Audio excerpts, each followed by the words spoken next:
उत्सव तीन रंगांचा आभाळ्यात सजला, उत्सव तीन रंगांचा आभाळ्यात सजला, नतमस्तक मी त्या सर्वांचा ज्यांनी भारत देश घडवला, नतमस्तक मी त्या सर्वांचा ज्यांनी भारत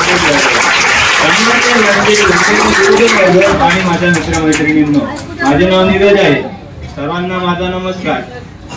सर्वप्रथम सर्वांना भारतीय प्रजासत्ताक दिनाच्या खूप खूप शुभेच्छा.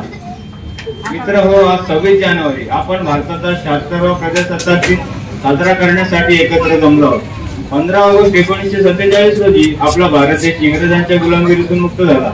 पण यानंतर भारताचा राज्यकारभार सुरळीतपणे चालवा म्हणून 26 जानेवारी 1950 रोजी आपल्या देशात संविधानाची अंमलबजावणी करण्यात आली.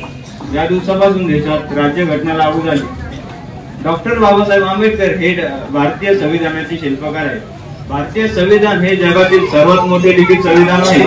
त्यानुसार सर्वांना समान हक्क व अधिकार मिळाले आहेत.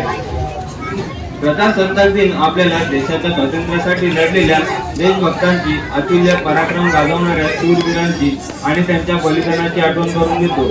त्या सर्व शूरवीरांना माझे वंदन. आणि आपला भारत देश स्वयंपूर्णतेकडे वाटचाल करत आहे. चला तर मग आजच्या या मंगलदिनी आपण सर्व प्रतिज्ञा करू की